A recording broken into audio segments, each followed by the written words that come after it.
নিশ্চয়ই বুঝতে পারছো অঙ্কটা এইভাবে নামাবো। তাহলে প্রত্যেকটা ক্ষেত্রে মাথায় রেখে দিতে হবে, লবেও অ্যালজেব্রিক ফাংশন, হরেও অ্যালজেব্রিক ফাংশন। লবের পাওয়ার যদি হরের তুলনায় বেশি হয়, বেশি হতে হবে। যদি সমান হয় তাও কোনো অসুবিধা নেই, এই ভাগটা করে নিয়ে ভাগফল যেটা আসবে সেটা লিখবো, প্লাস দিয়ে যদি অবশিষ্ট থাকে, যদি অবশিষ্ট না থাকতো তাহলে তো কোনো প্রশ্নই নেই, অবশিষ্ট যদি থাকে সেটাকেও কিন্তু ভাজক দিয়ে ভাগ করা বোঝাবে। এই যে এটা দিয়ে ভাগ করছিলাম। তারপর ইন্টিগ্রেশন কীভাবে করতে হবে নিশ্চয়ই তোমরা দেখতে পেয়েছো।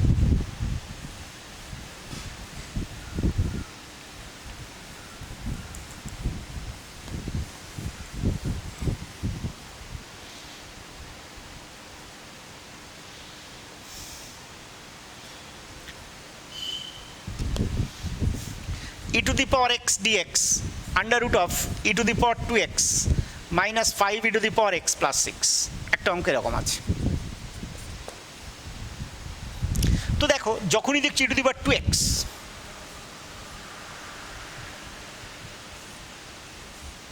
আমি এটাকে লিখে নিলাম e to the power x তার whole square, 5 into e to the power x plus 6। এবার e to the power x is equal to z put করো। মনে হতে পারে কেন, দেখো e to the power x is equal to যে z put করছে আমি উপরে e to the power x আছে, তোমরা জানো নিশ্চয়ই e to the power x এর ডিফারেন্সিয়েশন করলে e to the power x,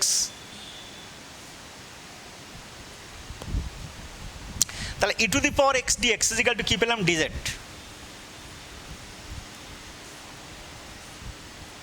e to the power x তো z ধরেছিলাম, তাহলে z square minus 5z plus 6। তো দেখো এটা দেখতে হয় ফ্যাক্টর করা যদি যায়, আবার সেই দেখো এখানে রুটের মধ্যে আছে, তো রুটের মধ্যে থাকলে একটু ঝামেলা আছে, সেক্ষেত্রে তোমরা হোল স্কোয়ার ফর্মে লেখাটাই আমার মনে হয় বেটার হবে। আর যদি ফ্যাক্টর করা যায় রুট শুদ্ধ যে কোনো একটা আবার একটা কিছু ধরে নিতে হবে, সেটাও হিসাব নিকাশ সুবিধা হবে। তাহলে সেটাই দেখো, দেখো ফ্যাক্টর করা যাচ্ছে, দেখো 3 দুগুণ 6, 3 আর 2 5, এটা ফ্যাক্টর করলে দেখো করে দেখবে, আমি ডাইরেক্ট লিখে দিচ্ছি, ফ্যাক্টর করলে হবে z minus 3 into z minus 2, তাহলে দাঁড়াচ্ছে কি dz by under root of z minus 3 into z minus 2। তো এই ক্ষেত্রে এই যে রুটের মধ্যে দেখেছো নিশ্চয়ই z minus 3 into z minus 2 আবার একবার সাবস্টিটিউট করতে হবে। সেক্ষেত্রে কী করবে, যে কোনো একটা রুট অবস্থায় যে কোনো একটা ফ্যাক্টরকে, এটা অথবা এটা, এদের মধ্যে যে কোনো একটা কিউ ধরে নাও। আমি root over z minus 3 Q ধরছি, স্কোয়ারিং করো, তাহলে z minus 3 is equal to u square. এবার ডিফারেন্সিয়েশন করো, বাম দিকে যদি ডিফারেন্সিয়েশন করি ডি অফ জেড মানে ডিজেড 3 জন্য তো 0 হয়ে যাবে, ইউ স্কোয়ারে ডিফারেন্সিয়েশন করলে 2u, যেহেতু ইউ চলরাশি পাশে ডিউ লিখে দেবো। তাহলে কী লিখতে পাচ্ছি দেখো, ডিজেডের জায়গায় লিখতে পাচ্ছি 2u du, root over Z minus 3, root over Z minus 3 means U, আর রুটের মধ্যে থেকে গেছিলো দেখো জেড মাইনাস 2। তোমরা জানো নিশ্চয়ই গুণ থাকলে আলাদা আলাদা রুট বলতে পারি আমরা, under root of Z minus 3 into under root of Z minus 2। তো লক্ষ্য করো রুট ওভার জেড মাইনাস 3কে ইউ তো ধরে নিয়েছি বলে বসিয়ে দিলাম, রুটের মধ্যে রয়ে গেছে জেড মাইনাস 2, ইন্টু দিয়ে পাশে রয়ে গেছে। তো আমরা জেডের মান তো ইউ এর মাধ্যমে নিয়ে চলে আসতে হবে, তাহলে এইখান থেকে বলা যায় দেখো z is equal to u square plus 3। তো জেডের জায়গায় বসিয়ে দিলাম ইউ স্কোয়ার প্লাস 3 মাইনাস 2। লক্ষ্য করে এখানে ইউ ইউ ক্যান্সেল হয়ে গেল,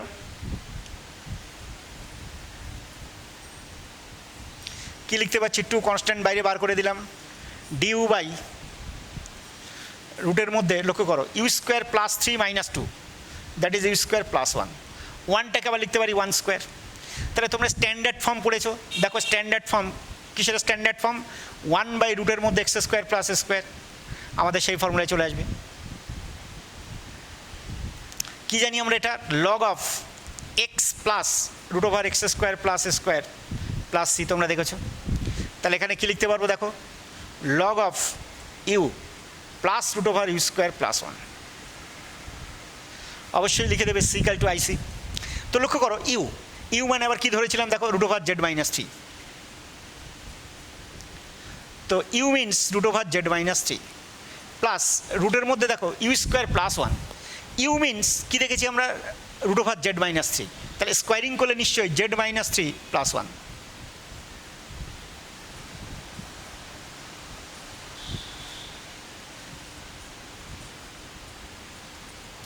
কী পাচ্ছি দেখো জেড মাইনাস 2। আবার দেখো শুরুতেই আমরা ই টু দি পাওয়ার এক্সকে জেড ধরে নিয়েছিলাম,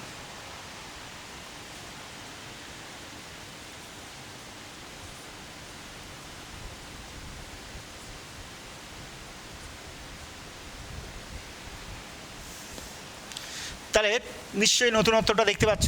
একবার আমরা কিন্তু জেড ধরেছি, আরেকবার সাবস্টিটিউট করেছি, সেখানে ইউ ধরেছি। তো মিডিলে যে ইউ না ধরে ওটাকে যদি তোমরা হোল স্কোয়ার ফর্মে যেভাবে লিখি, আমরা হোল স্কোয়ার ফর্মে লিখে যদি সূত্র করে দিতে, তাও কিন্তু চলে আসতো। এই ব্যাপারটা তোমাদের বুঝতে হবে।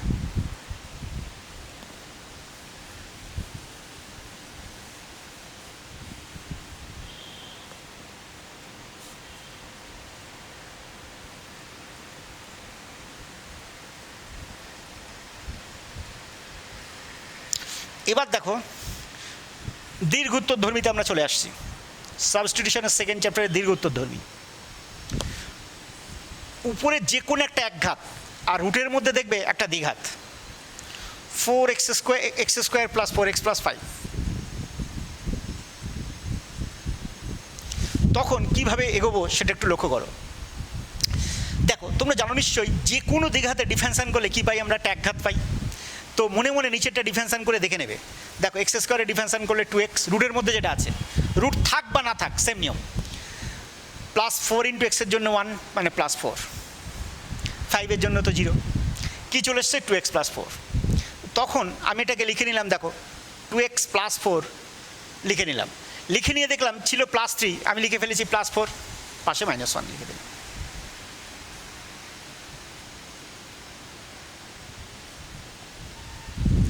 এবার লক্ষ্য করো, আলাদা করে দিচ্ছি এটা বাই এটা।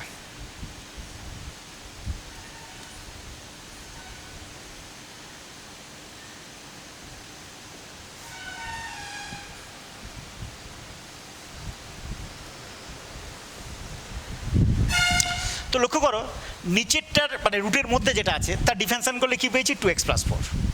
তো এটাকে লিখতে পারি আমি D of x² plus 4x plus 5।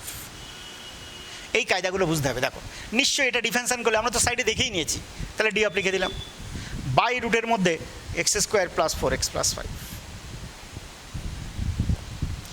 Minus 1 by এই যে রুটের মধ্যে যে কোনো দ্বিঘাত, একটু আগেই বলেছি কী কায়দায় করতে হবে, সেটা ফ্যাক্টর করা গেছিলো। দেখো এখানে ফ্যাক্টর করা যাচ্ছে না, তখন সেই সেম কায়দা, এর আগেও যেভাবে বলেছি ঠিক সেম কায়দায় আমরা করব। x² প্লাস 4x প্লাস 5, তাকে লিখে নিলাম x² 2 into x into 2, 4x হয়ে গেল প্লাস 2² প্লাস 4 হয়ে গেল প্লাস 1²।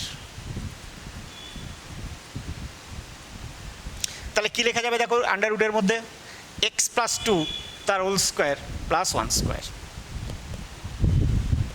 তো দেখো dx বাই রুট এক্স একদম ডাইরেক্ট লিখতে পারো তোমরা ফর্মুলার মতো 2 রুট এক্স। কী করে?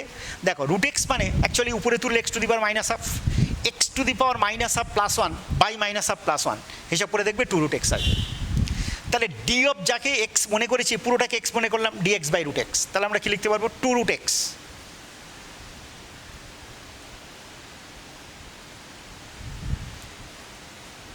এটাকে কায়দা করে লিখে নেব D of x plus 2।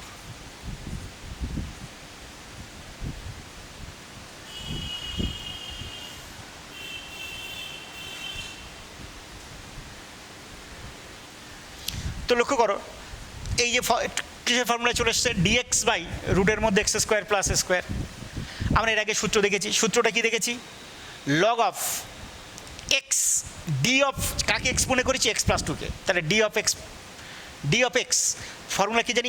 X means X plus 2 plus root over X plus 2 তার whole square plus 1²।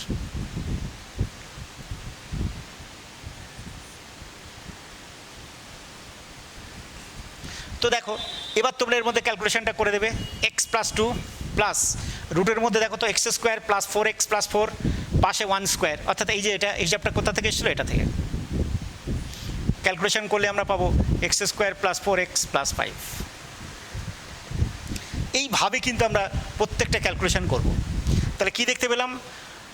dx by root x, dx by root x মানে আমরা কি জানি? 2 রুট এক্স। সেই অনুযায়ী 2 রুট এক্স লিখে দিলাম। এক্স মানে কি? x² plus 4x plus 5। আর এখানে এটাকে যদি ফ্যাক্টর করা যেত দেখো আগের অঙ্কটার দিকে তোমরা ফলো করবে। রুটের মধ্যে কী দিয়েছিল, দুটো ফ্যাক্টর, যে কোনো একটাকে আবার কিন্তু আমরা ইউ ধরেছিলাম, নিশ্চয়ই জাস্ট আগের অঙ্কটা তোমরা একটু মনে করে দেখো, সেটা তো করেছো। তারপরে যদি ফ্যাক্টর করতে না পারি, যেমন এক্ষেত্রে আমরা ফ্যাক্টর করতে পারলাম না, X square plus 4x plus 5কে ফ্যাক্টর করতে পারলাম না, তখন আমরা এই কায়দায় লিখে নিলাম। এবার বলেছি d of x plus any constant, তো আমরা ডিএক্স লিখে দিই, তাহলে D of x plus 2 by রুটের মধ্যে কী আছে, এক্স প্লাস 2 তার হোল স্কোয়ার প্লাস 1 স্কোয়ার। তো এখন এই এক্স প্লাস 2টাকে মনে মনে এক্স ভাবলাম, তাহলে dx by root over x square plus স্কোয়ারের যে standard form log x plus root over x square plus square, আমরা সেটা পুট করলাম। সেটা পুট করে হিসাব নিকাশ করলাম, দেখো এক্স প্লাস 2 তার হোল স্কোয়ার প্লাস 1 স্কোয়ারটা করতে এসছে না, এটাকে যদি আমরা এটা ভাঙালে নিশ্চয়ই এটা চলে আসে, তাহলে এটা যদি হিসাব করি তাহলে নিশ্চয়ই এটা পাবো। আমরা লিখে দিলাম x square plus 4x plus 5, তাহলে 2 root over x square plus 4x plus 5 minus log of এটা, এই করে তোমরা ক্যালকুলেশন করে ফেলবে। আর সাবস্টিটিউশনের যে সেকেন্ড চ্যাপ্টার, সেখানে আরও একটা ক্লাস আমরা করব। এই ক্লাসটা কমপ্লিট হলে আবার দেখবে বাই পার্টস বলে একটা জিনিস, সেটা কিন্তু আমরা শুরু করব। সবাই কিন্তু অঙ্কগুলো দেখবে, এটা একটু ক্যালকুলেশনগুলো একটু লম্বা হবে এখানকার অঙ্কগুলো, তোমরা কিন্তু না দেখলে পিছিয়ে গেলে কিন্তু খুব মুশকিল হয়ে যাবে। নিশ্চয়ই আশা করব সবাই অঙ্কগুলো করবে এবং ভালো থাকবে, সবাই সুস্থ থাকবে, এই বলে আজকের মতো এই ক্লাসটা শেষ করলাম।